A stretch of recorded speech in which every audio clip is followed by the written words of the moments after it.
Good afternoon, everyone. It's Wednesday evening, and welcome to 5.8 G Alive. I am Terri-Ann Joseph Brathwaite, one of the co-creators of Connections 50 Plus, which brings you 5.8 G Alive. Well, we're in the middle of the Christmas season. We're coming upon Christmas. It's 2 weeks to the big day, but there is some sad news. You're seeing me here alone today. Jennifer is not here. Unfortunately, you remember Jennifer's mom, Dora Gibbons. In 2022, we celebrated her 100th birthday, and we went again in 2023. She was 101, and in January of this year, she hit that 102 number. And we were all hoping that she would make it to 103 next January. Unfortunately, early this week, Dora Gibbons passed peacefully and is now at home with her father. Jennifer is, of course, there is sadness, but we have spent so much time celebrating a phenomenal woman's life. Just think about it. 102, almost 103 years on this earth, 8 children, managing a household, being a role model for her daughters and a community. We join Jennifer in sending condolences to her personally, to her family, to her Dora's children, her grandchildren, her great-grandchildren. And while the passing was not unexpected, separation is separation, and it is a time of sadness. But we know that there is also joy that Dora was brought forth their life. She was part of their life. She was part of our community. And many of you all have sent your condolences, good wishes to Jennifer through our WhatsApp link and on our Facebook platforms. And on behalf of Jennifer, I want to thank you sincerely for that. But Jennifer sends her thanks, she sends her love, and you will be seeing us on this platform next week as usual. So we do a repeat show today in honor of Dora Gibbons. So enjoy this repeat, and I am sure you will understand. There's one other point that we want to make. Because of the events, we have to postpone our Zoom Christmas line. I'm sure everyone will understand the circumstances that will allow for that. So stay tuned. We will let you know what will happen. It may become a New Year's line, it may become a Carnival line, but we will get together soon. So in the meantime, as we join the Gibbons family in prayer and remembrance of Dora Gibbons and her wonderful life, just take a look back at this program.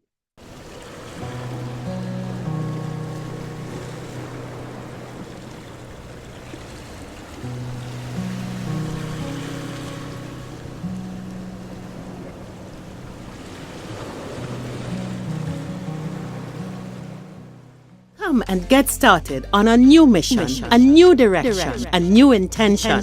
Welcome to 5.8G Alive at Connections 50 Plus.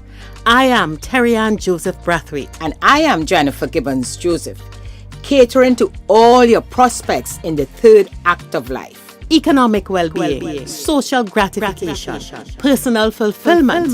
Join us on Wednesday at 6 p.m. on Connections 50 Plus Facebook page, YouTube channel, and on Gael the Caribbean.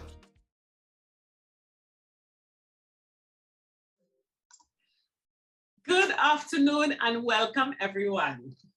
This is Connections 50 Plus 5.8G Alive.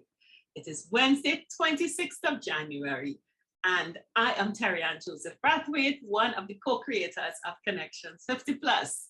With me as usual. Hi, good evening, everyone. I am Jennifer Gibbons Joseph, the other co-creator of Connections 50 Plus. Welcome to this evening's show. Yes, Jennifer, it is the 26th of January. January is almost done. But this weekend, I know you had, I want to start by Yes. joining the Gibbons family in wishing Dora Gibbons a happy centenary celebration, 100 years. Jen, Yep. you're in a rare group of people who can celebrate a parent going to 100 years. What was it? Terri-Ann, thank you. Actually, you know, it's something I never thought of, but coming close and you know, when people say, wow, 100, it hit me that, yeah, you know, it is a milestone. I'm still getting over it. It's a few days, but I'm still getting over it. It was, you know, it's fantastic. I think we should never take anyone, I should say, for granted. But when you have family, we shouldn't wait until an occasion to really celebrate them and tell them how you feel, etc. And let me tell you, Terri-Ann, and you know my mom, she didn't finish, stop talking. I mean, let me tell you, she had a fantastic time. We had a brunch, a nice, you know, semi-formal brunch, press and more press. We had all the television stations, the newspaper, the Minister of Family and Social Affairs there. And my mother's very, very collective. Her brain, I mean, good. She sees very well. Yeah. We thought she had a problem with hearing, but she heard everything. You know, it was just fantastic. And, you know, as a daughter, we all did give a little talk, you know, a little 3 minutes, something, tribute to her. 11 years was my experience. I want to thank you all very much. I've been blessed to reach this age. I've been blessed, right? And I think I am one of the persons being in God's plan, because He has a plan for every one of us. And His plan was for me to reach 100. And for me, and it's, you know, talking about my mom, you see, values and principles, Terri-Ann, that is something that when you lay that foundation for your children, that is such a solid foundation. Nothing takes that away. So, you know, and coming from her era, and even now, because we still continue with it, family is so important, you know, family. And for my mom, well, for my parents, but in terms of my mom, she was the disciplinarian. We had to really, even if, and you know, you say when a big family, you must have little squibbles and things, etc. For us, you cannot go to bed vexed. So don't matter how you know, what happened. Staying together, showing love before you go to bed. You mustn't be vexed with each other. Okay, so that was the family. Spirituality spirituality is like tops. Having breakfast, lunch, all the 3 main meals as a family around the table. Prayers is it. You must say a grace before meals. You know, all these, that kind of solid foundation. Without every Sunday, without rain, how they say, rain, sun, or storm. You have to go and praise God, because that's your source.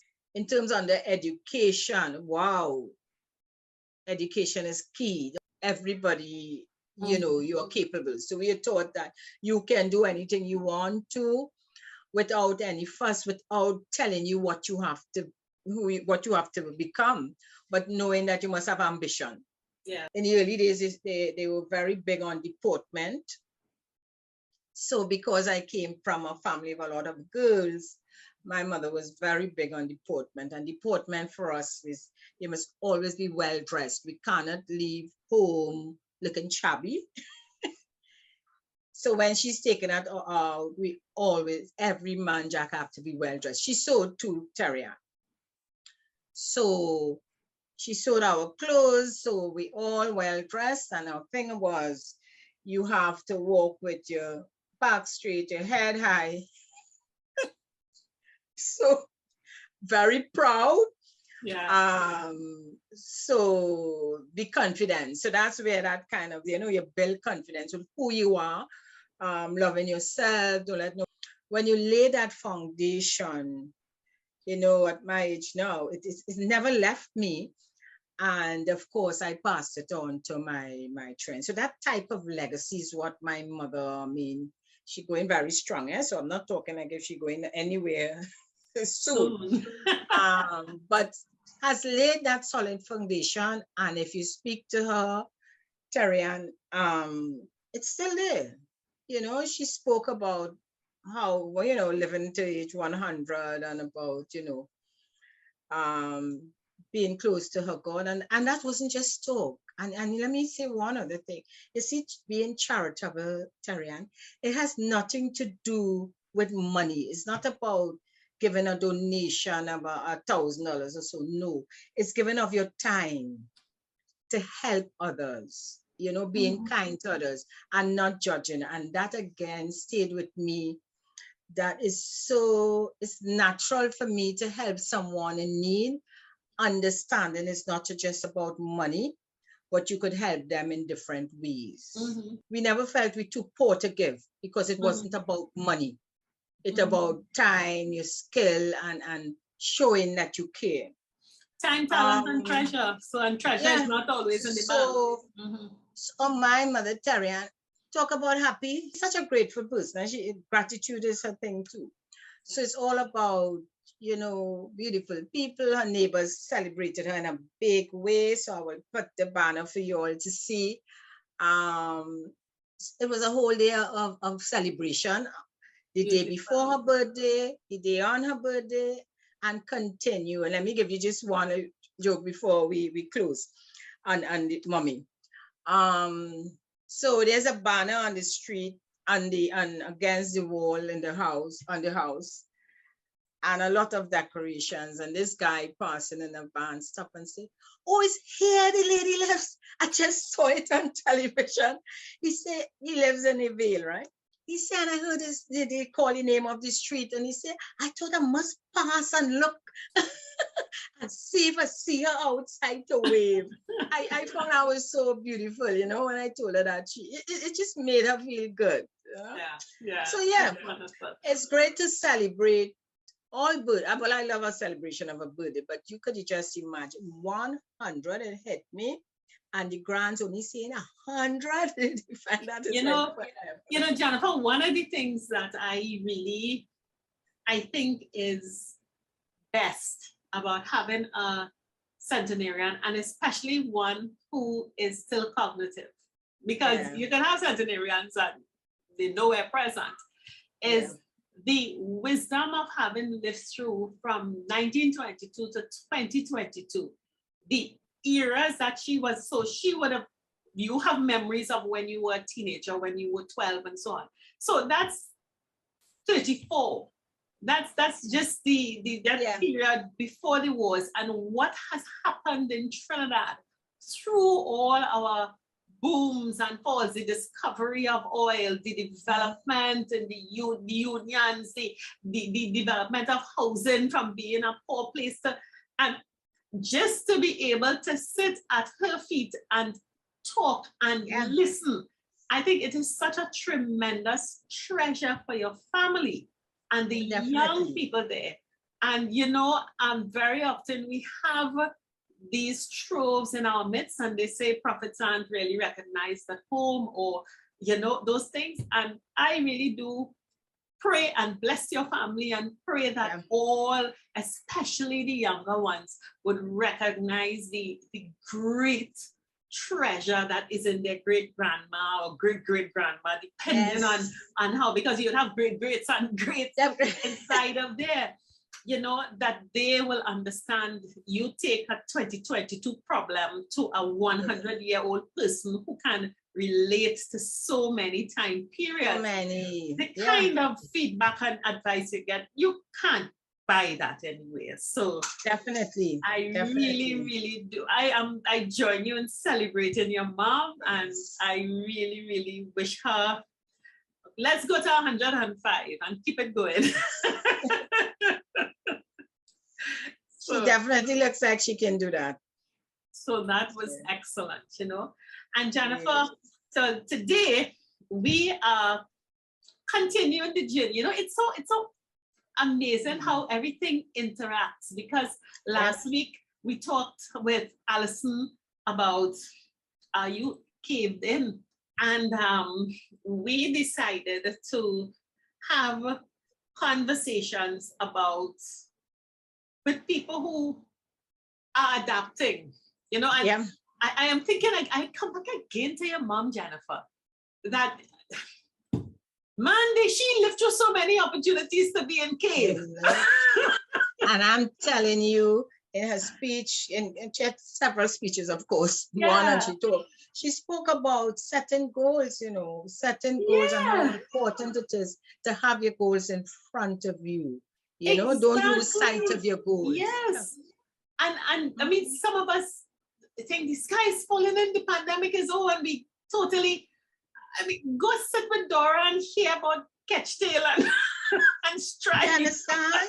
She said you go through challenges, but you keep forward because you know you're going to get through it. Exactly. You're going to get through it. Yeah. Have your faith, have your goal, have your determination. But anyway, I think our guest today really complements not only what we discussed last week with Alison about overcoming fear and being focused. And of course, we will talk more about our vision board exercise later. But we brought an old friend back, Ian Jeffers. You remember his discussions with us. And earlier in the day, Jennifer was busy fetting. Jennifer was fetting with her mom. So she had the weekend off. I was getting over, I was resting, not fetting. I needed 2 days to rest. So earlier today, I sat with Ian and we were talking about life in the pandemic and the kinds of adjustments that had to be made. And I think viewers, you would look at this conversation and you will really understand a lot of what Jennifer was saying about her mom with longevity and resilience, and also this issue of goals. And most importantly, he gives us a tool to get out of that cave, continuing to build relations. So let's get in tune and listen to Ian Jeffers. Okay, so listeners, this is a familiar face. This is a familiar face to our C50 plus audience, our Wednesday Alive audience. Ian Jeffers, welcome. Welcome back to Wednesday Alive. How are you? I'm doing well. That is not a typical answer, Ian, given that we're in this thing called a pandemic. So before we start, I want to just, and we do this with a lot of our guests. The last 2 years have been different. I mean, real different. And that global thing, what do you make of this pandemic that we are in? Oh, God. You know, everybody's looking forward to the new normal because they think this is some sort of a thing that's going to change us and turn us into something else. And nobody knows what it's going to turn us into. and we are all faced, well, certainly first time in my lifetime, we are all on this planet faced with the same challenges wherever you go, you know, and it's incredible, astounding to see how different people respond to these different challenges and the type of conflict that's emerging from it. You know, I think that's the most interesting look for me. You know, people are, you know, when you face with challenges like this, people look deep within themselves to see what's there to carry them through it. and they're finding all sorts of things, and they're finding all sorts of differences. But then again, you know, they're in a place where everybody knows that we have to come together, and we don't know how. And that to me is testimony to the way we have been living. You know, one of the things that Jennifer and I, when we started looking at our cohort, the 5.8G cohort, and realized that for a lot of us, the second act was really an act. That time between probably 36, probably 25 to 55, 60, it was really an act in that we were performing, doing real work, Yeah. performing, creating lives, creating wealth, creating influence. Some people were on the other end of the scale, destroying lives, destroying influence, and things like that. But because it was an act, the third act is complicated because you don't have the props that were there to support you on the second act stage. Mm-hmm. And now that the pandemic has come in, I interpret what you say as all the props gone. So now, where do I go to find who I am, and therefore to make sense of this thing, and where I go again? Yeah, you know, and at the risk of being cliched, it's also a tremendous opportunity, because, you know, we are all in this place, and we should be talking to each other certainly differently from how we're talking to each other now. You know what I mean? There seems to be, you know, we're all in this together, but then when we start to talk to each other, it's you know, the level of conflict is palpable, you know, and and there hasn't been the voice, whatever that is, that says, okay, let's step back and see where we are here, and like what do we really mean when we say we're in all this, we're all in this together, and what is that going to look like? Especially when I'm accustomed grabbing as much as I could for myself and swirling it away without you knowing. So I think that is what has us in a lot of trouble, you know, because we're not talking to each other. And I don't know if it's because we don't know how to talk to each other, because we were pretending to talk to each other all the time. You know, I don't know. It's a very interesting place, you know, so for us to be. And the great level of uncertainty says that we don't know how it's going to pan out. And that leaves a whole gap for people to come in with, you know, and with their influences and we're in a mess. We have an addiction to certainty, and we have an addiction to knowing and being sure. So just allowing it to flow, allowing it to go where it will, and be confident in your ability to ride it is now gone. And I'm even more, I won't say surprised. I believe that our 5.8G cohort is best placed to deal with this because of all the really experienced ones. Exactly. We may have been longest on the stage acting, but but really and truly, you know, in reality, we're silent. Huh? Why do you say so? Because, you know, because I'm not, no, granted, I'm not hearing us talking to each other. You know, I'm hearing us talking about how we're surviving, but I'm not hearing us talking to each other about how we're going forward with this. You know, you know, I'm not seeing us making the kinds of connections that we need to make with the persons who are emerging, so to speak. You know, it's so it seems as though we're all over the place and we're not making the connections. Is that the name of this, what we're doing here? That's what exactly. We are not making the connections. You know, you know, you did a program once with children talking to their parents or something like that. Intergenerational legacy program. Intergenerational, Yeah. and that struck me because, like, you know, the persons who you had, clearly they were talking to each other, but I don't know who's talking to everybody else. You know, it's as though we've become kind of clandestine.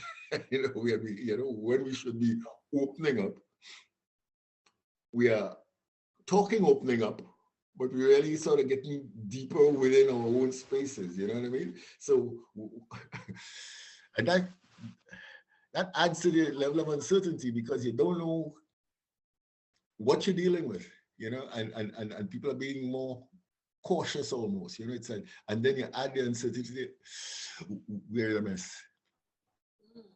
You know, how did we make connections before all this technology and all this great ability that we have to live by ourselves in a bubble and still be successful?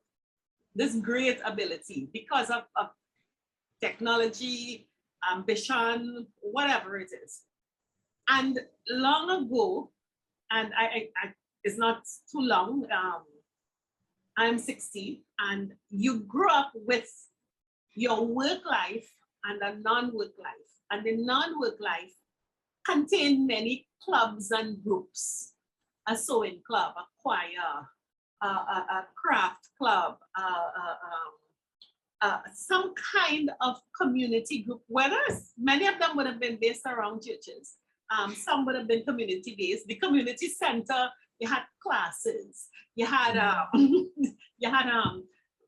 first aid, you joined the Red Cross. You had all kinds of groups that you could have joined and associated with. That I think, and now I look in hindsight, gave your life balance and dimension apart from work. So you didn't completely get sucked into what you did for a living, but there was another part of you. And that, I think, in the last, let's say 30, 40 years, I don't know that there are many of those around, those groups. You know, the groups we're talking about here? Yeah. And I wonder sometimes if the absence of those are the things that we naturally fall into to have a sense of context and relationship and friends. What do you think? Yeah, well, it's such a long time since we've been able to come together. You know what I mean? I mean, and that is a factor.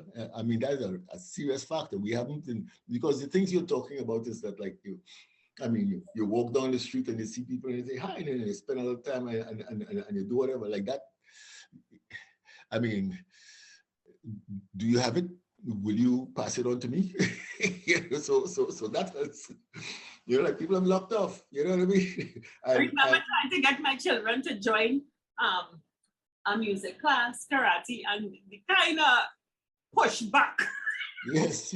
But I did. I mean, you had the dance class and you had drama and you had all kinds of things. And it was like, excuse me, I have things to do. I don't need to go by those people and do what? Come on, give me a break. I have my circle and my gadget. Yeah,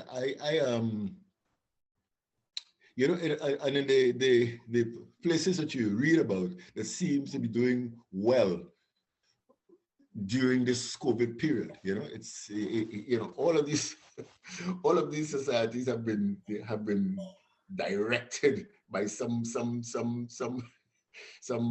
benevolent dictator system that says this is what you do and this is what you don't do, and so, you know, I'm finding that, I mean, look at the fight that people are talking about over wearing a mask. You know, like, you know, and that's a democratic country fight, you know. Yep. And every time there's that kind of a maybe I'm missing something here because it seems as though no one else is seeing it. Every time there's that kind of a conflict, there's a spike. You know what I mean? We're just not talking to each other in a way to come to a resolution. And that makes people who are keeping quiet and saying, no, I'm definitely not getting involved in that. I'm just minding my business and I'm doing the right thing. So, you know, it's it's interesting. we have discovered the leadership yet coming forth that's going to speak to that in a way that everybody could listen. You know, it's because I think we're learning that we never really had that kind of leadership. I think we had it in communities. It was very dispersed. There was no one absolute leader who could direct and say what should be done, which is where I think we've evolved to as a society today. And for most people, it is a political leader or an economic leader, but it's hardly ever, a religious leader. It is hardly ever a leader of the society or the community, except at the criminal network. So you don't have those people to direct you and guide you to different things that you can do with your life. And it's interesting because last week we talked about being caved in, using that as a metaphor for, I think, what you just described. People not knowing how to talk to start the conversation and exchange, or how to adapt to contactless form of communication, just withdrawing. And I think I like the reason that you give. We just don't know how to talk to each other, and probably people not being familiar with technology, because we are having a free-flowing conversation right now, and not many people are able to just do that. And I think it's to our detriment. I'm not sure what you mean to say that not many people are able to do that. You know, I know at certain levels, you know, and and we're discovering that in the kind of work that we do, you know, the Boys to Men program, that, like, you know, there's the issue of devices, you know, because you need devices in order to do this properly, you know, really, to have that kind of communication. But I think we make a little bit too much. You're talking about the free-flowing conversation that we're having here. I think we make too much of the platforms themselves. You know what I mean? You know, where are we talking to a computer? Yes, yes. You're right there. You're in a different country, but you're right there. And there's a kind of protocol that seems to go with talking through this computer that is, you know, that we are all trying to, you know, people seem to be trying to find it rather than you know, like just having a conversation, you know, you know, because that is those are the conditions under which we have to live right now. But we used to be able to talk for 3 hours on a telephone. There's no difference as far as I'm concerned. It's just that this telephone has a camera. Except that when you used to do that for at the time somebody used to tell you come off the phone, but it was optional. You know? It was optional, and now it's not. You know, now it's in a place where it's who we are and how we communicate. You know, in the work that I do from here. Yeah. You know, the number of people that I meet for the first time who are apprehensive about talking to this thing, whatever this thing is, and then talking to this thing until you realize that, like, hey, I'm talking to you and you're talking to me. Yeah. Right now, you have to find a way to continue doing what we have been doing with you know, to keep the level of communication going without letting this thing get in the way. Can I ask you, because your professional networks, I mean, your life involves dealing with people, dealing with issues, dealing with them individually, dealing with them in groups, dealing with people who are traumatized, dealing with people who are just on the opposite end, think they're too happy. How has it been a seamless transition? Because you're based in Ontario and you deal with people across the Caribbean. And not just the Caribbean, all over, I will take you to your African exploits and European exploits. No, but what has been your experience in transitioning to the COVID contactless world? Well, it's I mean, like anything else, when you use it for the first time, you're sort of trying to figure out, like what this is, until you realize that the person that you're talking to, like I'm talking to you, I'm not talking to whatever this platform is, I'm talking to you. So if you are in my office, I'm talking to you. I mean, if I call you on the phone, sometimes I'm talking to you. So you become the center of attention for both of us. Yeah. And it takes a while for people to get accustomed to that, because especially persons who have never done it before, and they're looking at these platforms as though, like, I'm on show, I don't know, and I'm uncomfortable with where I am because and concerned, what is the background like, and what is it?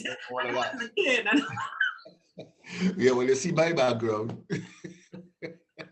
That they would not have, even if they came to your office, or even if we met at the mall for lunch, or even if we went, you were meeting someone, you would not, all right, you'll get yourself dressed and you'll come and you'll sit down and you'll have the interaction. But perhaps because I can also see myself, you become obsessed with what you see of yourself rather than conversing with the other person. And I find that there's a sense too that they feel have less control over what happens on their end. You know what I mean? Even with especially the kind of work, the kind of conversation that I have, like people coming in and so-called interrupting. It's even that at first, people want to apologize for that when that's their life. You know what I mean? and there's this sense of, it's almost like a kind of a tension that you have at first until you realize that I'm talking to you and you're talking to me. And that calls for us to be at a certain place when we communicate, which is a real place. I'm not talking to this image on the other end, I'm talking to you.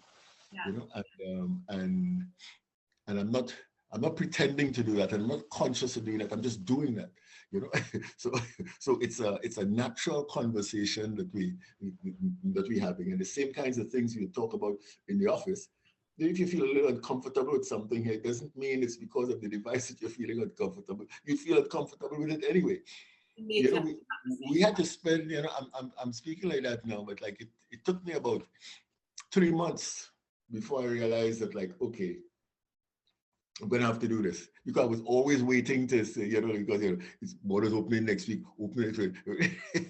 and it wasn't happening. And you say, okay, well then this is how we live now, and the person across is just, they're who they are, and what about dealing with groups? It's the same approach, it's. So you're talking to a group of people, and you're having a conversation with them. And sometimes some of the conversations are difficult. They're difficult conversations. But then again, when you're present, you also have difficult conversations. You find a way to do what you usually do without putting too much energy into it. There has to be a kind of a flow that comes with it, because once you start thinking that like, for example, the first time you start talking, I don't record any of my conversations. I don't do that. The first time you see, boom, this conversation is being recorded. Now that's me. I've come to say, okay, so this conversation is being recorded. So the same thing I could tell you in private, I could say in public. Yeah, and I'm not holding back anything because I'm talking in a public forum or anything like that. We're just talking. So even if we're having a one-on-one conversation without all this, and you ask me a question, I could say to you, I'm trying ready to answer that question. And it's not because of any. I think people forget, when you talk about new normal, they're not being normal with the new normal. And that's that's because people are suspicious of this whole process. The fact that things are recorded, otherwise I could be taking notes. Or I can have a phone when you're face to face that's recording the entire, or the old tape recorder pressed enough. Yeah. And it is not abnormal. And as we talk, it really, there are people who have, as you say, they don't know what to make of this. And one of the things that I'm happy that we're having this conversation is that I think this is a conversation that people need to have with each other. So, how is it different? Is it different? You haven't talked to a friend for 2 years. Why? News, if you WhatsApp, turn on the video. Yeah. And talk. With friends, that's a lot easier, because it's your friend. But when you're talking to persons, especially persons you're meeting for the first time, you know what I mean? I mean, it's a normal sort of dynamics you have when you meet someone for the first time and you're having a difficult conversation. I mean, the only difference is that, we don't touch each other when we're talking about, when we're having difficult conversations anyway, so there's a level of comfort that you have to feel within yourself. Yeah. And that's where our challenges are coming. The level of comfort that you have to feel within yourself that allows you to just be open and to be, to freely express yourself, without the threat of, is this recorded? Is this going to come back? It's a lot of people are being faced with the ultimate truth in that, this is putting us in a place where we have to become real, and that's not an easy thing for people to do in this kind of uncertainty. And don't get me wrong, I'm talking about conversations here, but you're conscious of the fact that there's a high level of uncertainty. People are really not sure. And in addition to all of that, you're hearing people getting scammed using these platforms and all this sort of things coming back. So there's a lot of, there are a lot of threats as far as people are concerned using this, but it really has to do with our level of comfort with it. It's not easy, especially when you have to change your view of the persons that you're talking to, when you don't know what is going to happen with this information that you're sharing. And that's our inner selves that we really need to take a look at. In this new environment, to avoid being, as we spoke about last week, caved in, and we had the metaphor that you recluse yourself and you find it difficult to reach out to other people. And we use a metaphor of a cave.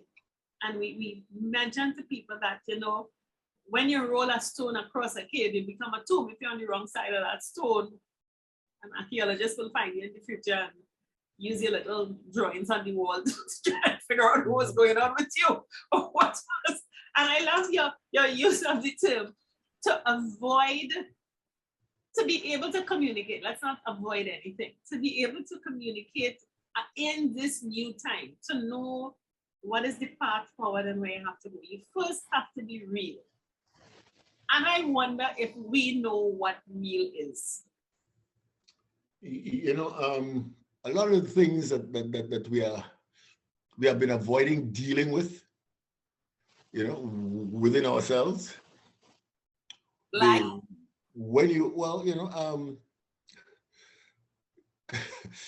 like for example, some of the events in our lives that have shaped the way we look at things, trauma, that has been kept silent for years,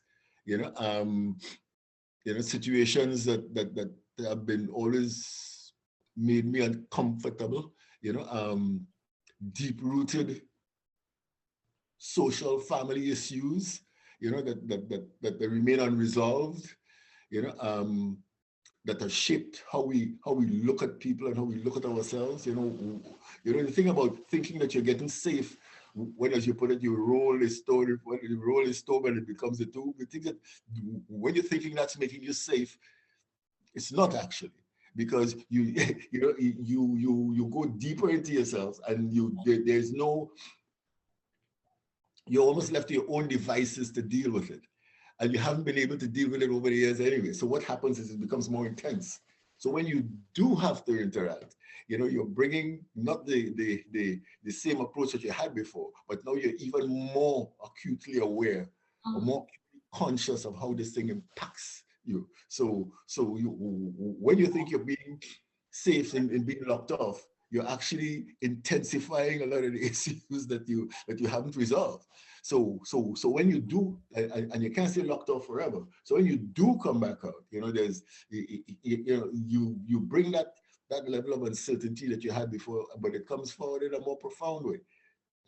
So what happens is that it impacts your staying away when you think that's being safe. It impacts your relationships even in a more profound way when you do have to come out. So what happens is now is that, like, you figure, well, I gotta run back inside. But then, that whole process continues. So it's we, I'm coming more acutely already. In fact, we as human beings, we need to be talking to each other all the time, man.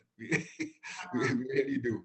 And so, batting in your crease, and sometimes not coming to the wicket at all. All these little phrases, all these phrases that we have, and that, we have to do the opposite of what we are actually doing. I love that's descriptor, because it's so true. The more we stay away from the practice of interacting and therefore becoming comfortable sharing and exposing yourself to other people, the more you stay away. When you have to come, you're so unpracticed. You're so, your old self coming, but you're not sure if your old self is relevant in this new context. Yeah. That yes, there are people who are just running back and just making the entire thing worse. Yeah. For us. Yeah, and they're not really conscious of doing that. They think they're being safe. And using the whole the whole circumstance that we're in as a rationale for doing that. But it's putting us in a more challenging position than actually coming out and facing with it. But we don't see it like that. Yeah. Everybody, in this time of uncertainty, everybody is looking for something to hold on to, and the surest thing that you have to hold on to, it would seem, is what you have when you lock yourself in. When you lock yourself in, especially if you lock yourself in with other people, people are, relationships, oftentimes long-standing marriage relationships. Or long-standing relationships become even more fragile. Yeah. And at the same time, so I suppose the people who you have been talking to before that could kind of keep this thing going and put you in perspective to come back and deal with it, that's cut off. Yeah. So you kind of you're on your own. And what options do you have? And you have situations, two people living in a house and they're not talking to each other. Yeah. They hardly used to before. But they used to go out, they used to go to work, they used to go out. Minimize this time. We don't know what to do with that, because it's not just your problem. It's relationships become more intense, and the level of support that you need is less forthcoming. it would seem. But it's because you have less contact, you know? And also, not only the level of support that you need, but before you get to that step, is I think people, because you now have to face yourself and you're not really able to distract yourself in the way that you could, whether it was go to the mall, go to the bar, go hang out with your girlfriends, go distract yourself with something, that you are realizing how much support you need and admitting that there are areas of weakness and imperfection in you. And well, you ain't talking to anybody, so how do I find my way to at least ask or talk about how do I get the support to help me rebalance myself? Because this new normal does not contain the distractions that cause you to forget about or not think about those areas where you needed help. Yeah, you know, I refer to them sometimes as distractions, you know, because like, I suppose because it takes you off your main course, but it's really your support systems for a lot of people, you know. I could get to a place where I could sit down with you and I could say, God, this thing made me crazy.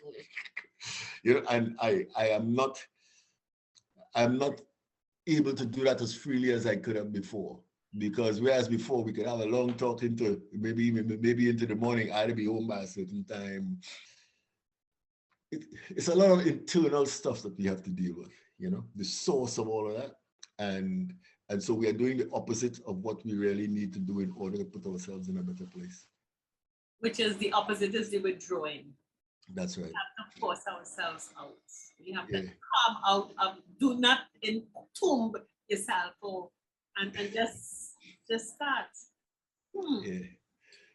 The pandemic has done this to us, and I think people talk about the pandemic in a lot of negative ways. The things that we can't do, what we shouldn't do, and the lockdowns, the deaths, the people talk about the friends who are sick, and then you have the vaxxers and the anti-vaxxers, and it's so reflective of the kind of polarized discussions we have, whether it is about politics, about wealth distribution, about religion. It's the same kind of crazy nonsense. There are lots and lots of negatives.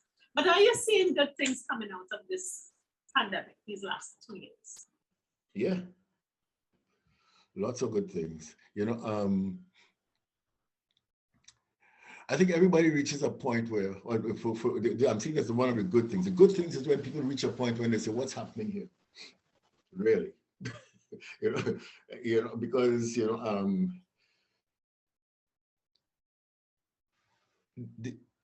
oftentimes they've never asked that question before. Yeah. You know, what's really going on, especially when you look down the road and you're not seeing anything that's happening, you know, that, you know, the help doesn't seem to be on the way, because when help comes, that help turns out to be a hindrance. So you're not even sure what help is. What are we doing here? And how are we going to do this? You know, and I'm not talking about survival conversations. I'm talking about renewal of relationships kinds of conversations, you know, because. And these are all relationships. It's intimate relationships, parental relationships, neighborhood, the next door neighbor, all relationships, the community, the work people, you and the garbage man, you and the mailman, you and service providers. It's every relationship. It's all relationships. And I think that that when people start to ask those questions and look for, and most importantly, look for answers that would be collaborative. Because some, you know, you could look for answer and find the answer being, well, maybe we need to be more into ourselves, and that's the wrong answer. Bam, that's the wrong answer. The wrong, you know, because you're looking for a resolution to how we could continue being human again. You know, because, you know, we live in communities, we are communal beings, you know, and when we don't have that, then something happens to us. you know, and the things that happen to us, you know, it's not as great as if you get hit by somebody hits your car. It's not that kind of thing that happens. What happens to us is an eternal thing that, like, we start making decisions that take us almost away from our humanity, you know, and think that's a safer place to be, you know, because it's not safe out there, you know, but really asking that question, what are we doing here, and how are we going to reconnect in a way that makes us at first thinking comfortable, and then realize reconnection in and of itself is comfort. Not talking to the same people over and over. You know, because you used to meet new people, right? Because that's a whole thing that is kind of, I mean, that's the other dark place. We automatically don't trust new people. Are they vaccinated?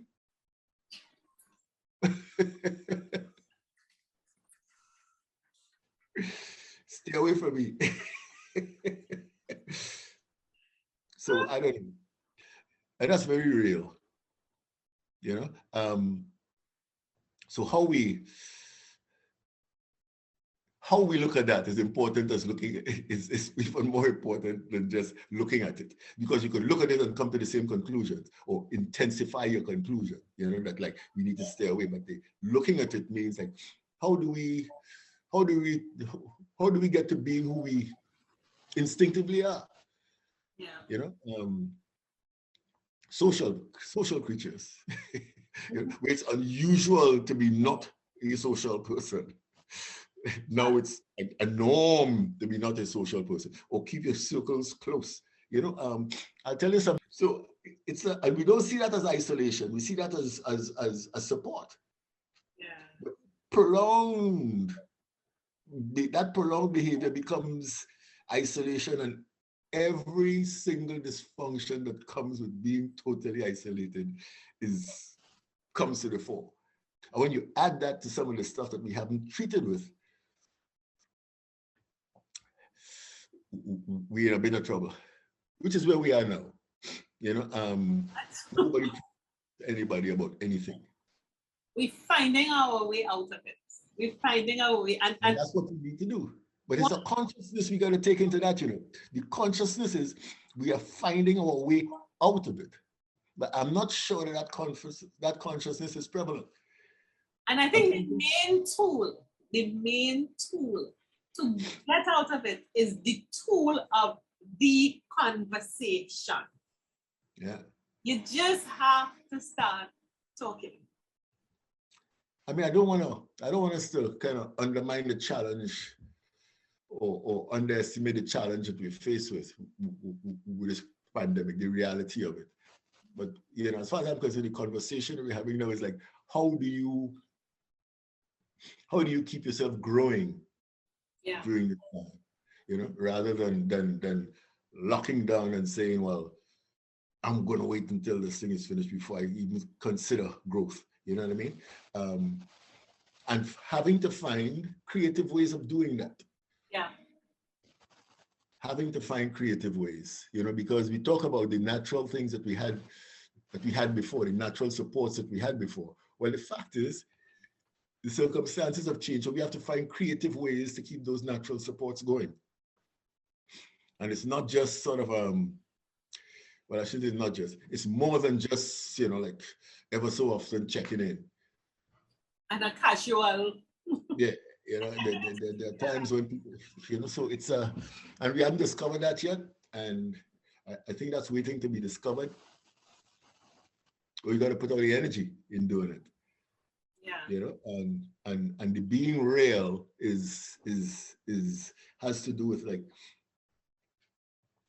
that sort of self-examination, you know, like why are we doing what we are doing right now? And is that the best thing for us to do right now?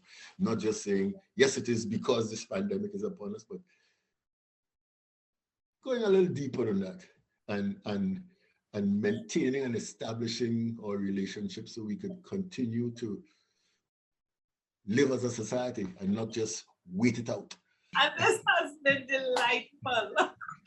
I really, really, really enjoyed this conversation. I'll tell you how I would like to look at this conversation we had today. It's for people to examine their mental space, and really, ask themselves the questions: Is this how I really want to do this? And don't ask the question, as a passing fancy, but like really think about if this is how we want. And then the next step is like, well, then what it is what that needs to happen, what I really want to do, and how do I do it? Observing all protocols. Listen, Jackers, you just put the perfect segue into something that we are going to be doing on Friday, which is doing vision boards. So thank you so very, very much. I'm looking forward to us having another conversation pretty soon. Well, the conversation always continues. That's a good thing about conversation. Thank you so much, Ian. Okay, take care.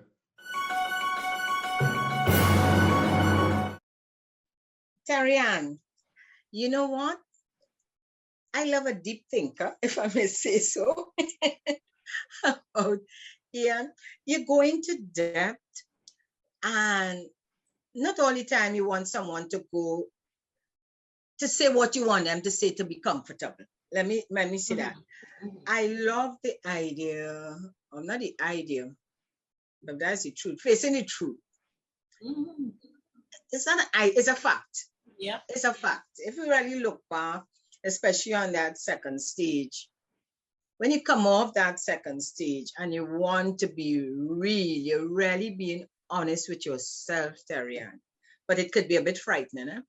So we spoke about values and foundation, but telling the truth is that at a part of that, a part of that foundation. And if you didn't have it, well, now is the time you have to face it. That's how you get out of the cave. I totally agree with that. And if you don't want to, you shouldn't, I think, Terri-Ann, you shouldn't face any situation alone, especially when you're a bit confused and fearful. You need to find the person you trust and open up to say, hey, this is how we're feeling. What can we do about it?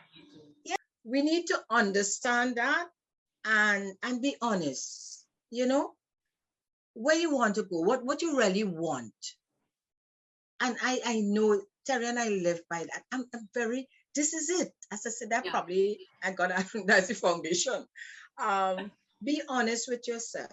Face the truth. Otherwise, you can't get ahead. And Jennifer, that takes us straight into the relevance of our Friday forum this Friday. Our vision board. Yeah. Decide what is going on here, and is that what you want? Totally agree. Let's get together. Let's create that vision. Let's talk to each other about it. This is an opportunity for us to have conversations. You will meet strangers who are not yet your friend. You will get to exchange ideas. It's not someone you know, so you don't have to worry about what they think. Gather your images of what you want, and let's get together and exchange ideas and talk about that. I am so excited about that forum. Yeah, because Terri-Ann, having that conversation is that's it. Otherwise, nobody would know. And you can't read my, let me tell you. My mother used to say when she called you to talk, I can't read your mind, if you don't say anything, we can't read your mind. And this is it, So we're looking forward, Terri-Ann, for that vision board. You can get you need to just sit and say, okay, this is what I want. And let's talk about how you don't be afraid to talk about what you want. And that is so important. Great. So Jen, we are putting the link again to register in the chat. Wow, we had a show today. Jen's Yes. mom, Dora, again, 100, your wisdom. Jen, your entire family Yes. is so blessed. And in Yes. addition to that, we've had a fantastic talk with Ian Jeffords, which Yeah. went put together with Allison's talk last week. Come on, let's get out of that cave. Let's sign up and You register understand? and Yeah. get some vision boards done. When you complete that and you feel so good, listen to me, no stopping you after that, you know, no stopping you after that. You're going to open up and say, listen, I know this is what I want. And you tell your partner, your friend, your husband, your wife, You put it up in anybody the that's same. close to you, listen, this is where I'm heading. You come with me or you stay in the cave. Not as harsh as that, huh? but more or At the end of the less. day, stay in the cave. Don't be that rough. Anyway, we will see you on Friday before we see Yes, you next week. definitely. So, Okay. bye. Bye.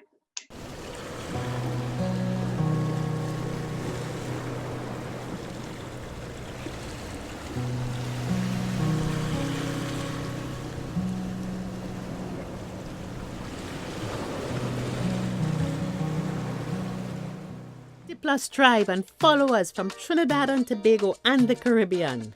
Thank you for joining us on this Connections 50 Plus 5.8G Alive show. We hope you enjoyed the lively conversation and look forward to seeing you next week.